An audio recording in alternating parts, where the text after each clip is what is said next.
ReefDudes is sponsored by Ecotech Marine and Bulk Reef Supply. Today we're dealing with every reefer's worst nightmare, STN.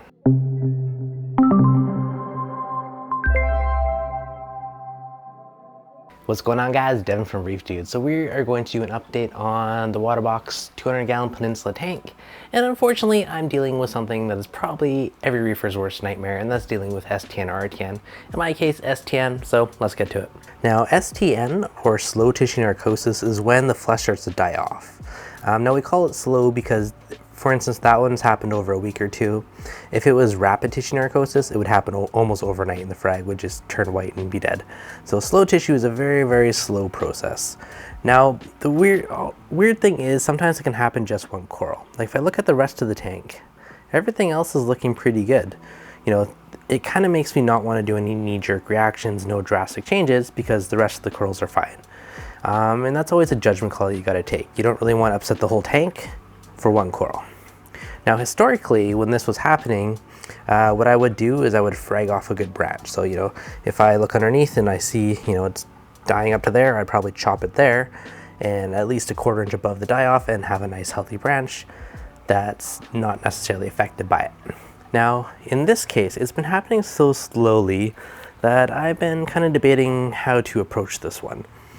And originally I was thinking, okay, do I frag it? Do I try, you know, like Cipro or some kind of antibacterial treatment? And my buddy Rich told me to try ChemiClean, which I thought was interesting, but it kind of makes sense. So I did try that about 3 or 4 days ago. Now, since I dosed it, I actually haven't seen much of a change. It's been a very subtle progression, if anything, so extremely tiny amounts.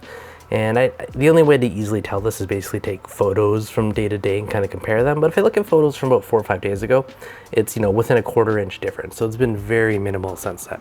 So I'm really curious to see how that works. I'm doing a little bit of experiment on that one. Just if I come back as attached to a massive rock, it would not be easy to take that out and dip it normally. But so far, the ChemiClean, for the ease of it, seems to have stopped it. Now, that being said, there's been instances in the past where I've had STN and I've done nothing and it's just stopped on its own, and over time the tissue has regrown. And case in point would be that Maleficent right there. That guy, if you take a look at the base, you can see it is actually died off skeleton underneath, but then the tips grew and it kind of regrew over itself. So it absolutely can kind of recover, regrow on its own.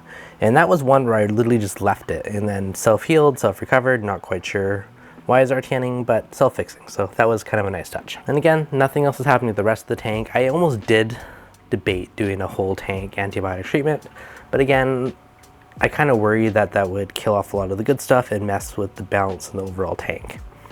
Now, dosing the ChemiClean, again, I've used it in the past many times without issue. It might upset the tank a little bit, but it seems to have really slowed this down, if not stopped the STNing on it.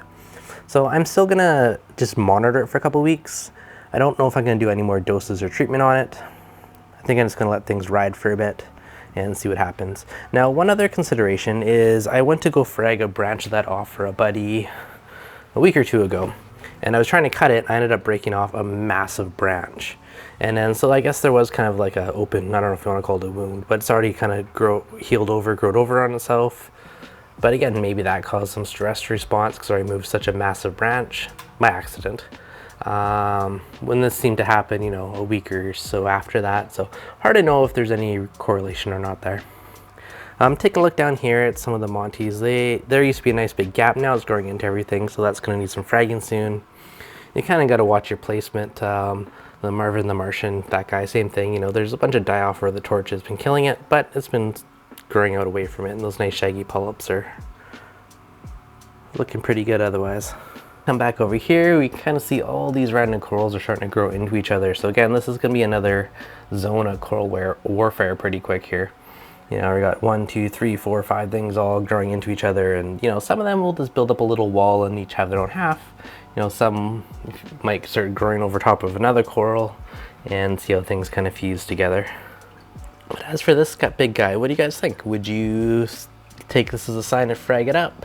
Just kind of stop and wait and see if it progresses or not? I mean, I do have a lot of it, and I do have a big backup branch in my other tank, so it's not the end of the world if this one didn't make it. But again, you know, it's kind of that deciding factor. What's the point where I start fragging off some big chunks versus letting it ride out and see what happens?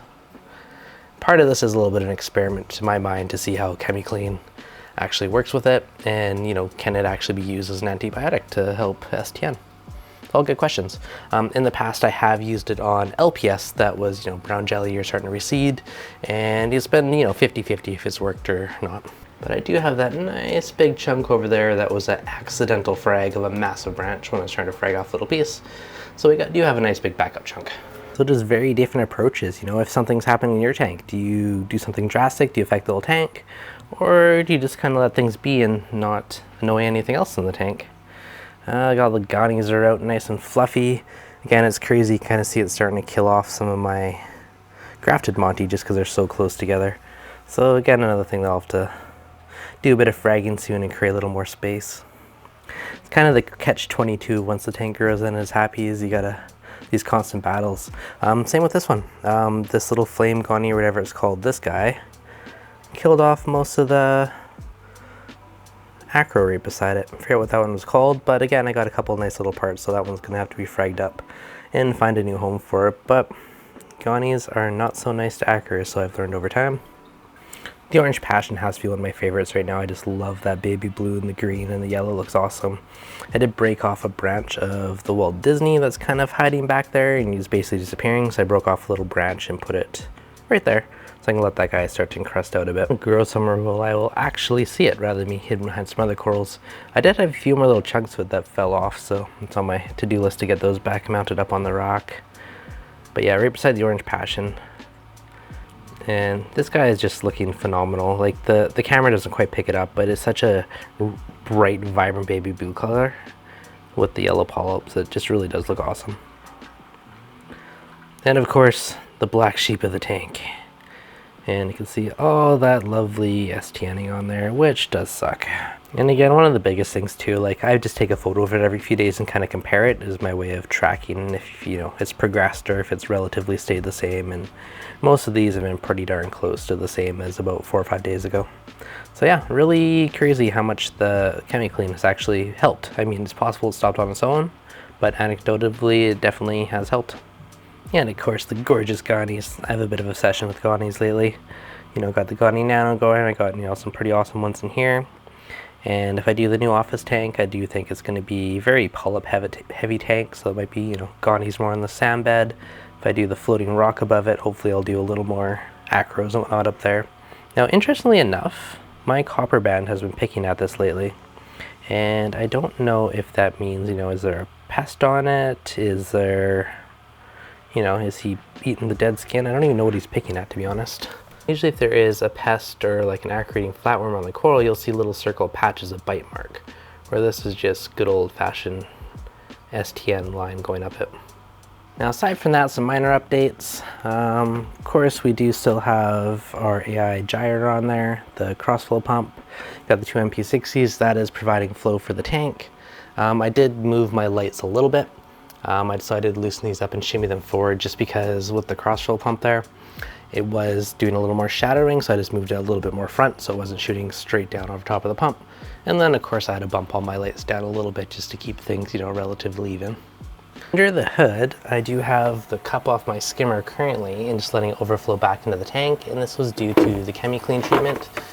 Whenever you dose ChemiClean, it makes your skimmer go crazy. And it will also suck out a bunch of oxygen from your tank. So it is really important to make sure you're adding tons of oxygen in.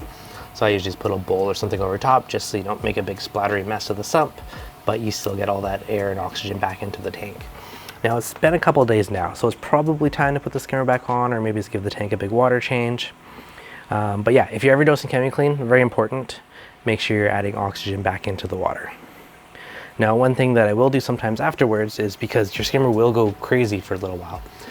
So if you put the cup back on and you put a drain hose on it and just let it drain to say a 5-gallon bucket and then replace that with your new fresh water, usually, after a couple buckets worth, you essentially get a water change and then your skimmer goes back to normal after that point. And I, of course, had, UV, ozone, all that stuff turned off for the last little while, just so it doesn't suck out any of the ChemiClean as it's doing its job in the tank. And hopefully, providing some assistance to my big acro. But aside from the one slightly depressing STNing event, the rest of the tank seems pretty happy overall. You know, one exception would be that guy that's kind of got choked out a bit by the Gaudi, so that'll have to be moved over. Now that I'm staring at this, really interesting note, there's almost a fade of color throughout the coral.